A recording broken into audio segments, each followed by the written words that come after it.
Hi friends, welcome back to NEET EAMCET counselling.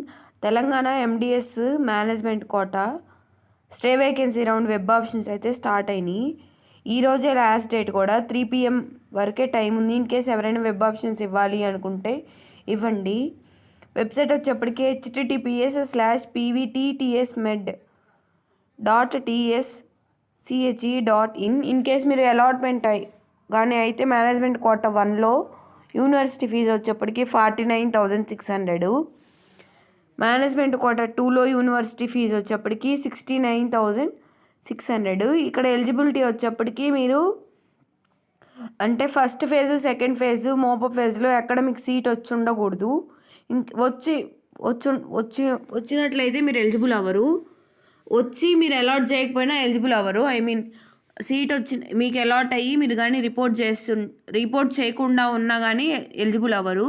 First ఫేజ్లో web options ఇవ్వకుండా ఉన్నా eligible అవ్వరు. ఇంకా ఆల్ ఇండియా కోటాలో మీకు ఎక్కడైనా సీట్ వచ్చినా మీరు ఇప్పుడు stay vacancy round web options ఇవ్వడానికి ఎలిజిబుల్ ఉండదు మీకు.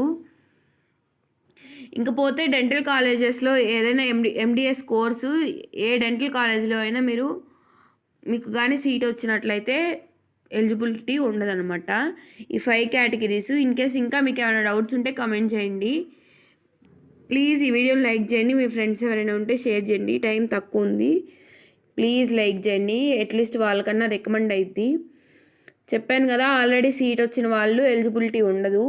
ఇన్కేస్ సీట్ వచ్చి ఫస్ట్, సెకండ్ ఫేజ్, మోపప్ ఫేజ్లో మీరు రిపోర్ట్ చేయకపోయినా మీరు ఎలిజిబుల్ అవ్వరు. ఫస్ట్ ఫేజ్లోనే వెబ్ ఆప్షన్స్ ఇవ్వాలి, 1 టైం వెబ్ ఆప్షన్స్ కాబట్టి. అప్పుడు మీరు వెబ్ ఆప్షన్స్ ఇవ్వకపోయినా కానీ ఎలిజిబిలిటీ ఉండదు. ఏదైనా డెంటల్ కాలేజీలో మీకు సీట్ వచ్చినా కానీ మీరు ఎలిజిబుల్ అవ్వరు. ఎవరైతే ఎలిజిబుల్ అయ్యారో వాళ్ళు ప్లీజ్ వెళ్ళి వెబ్ ఆప్షన్స్ ఇవ్వండి. టైం తక్కువ ఉంది. ఇంకా లైక్ చేయండి ఈ వీడియోని. మీ ఫ్రెండ్స్ ఎవరైనా ఉంటే షేర్ చేయండి. Thanks for watching. Please like చేయండి. బాయ్.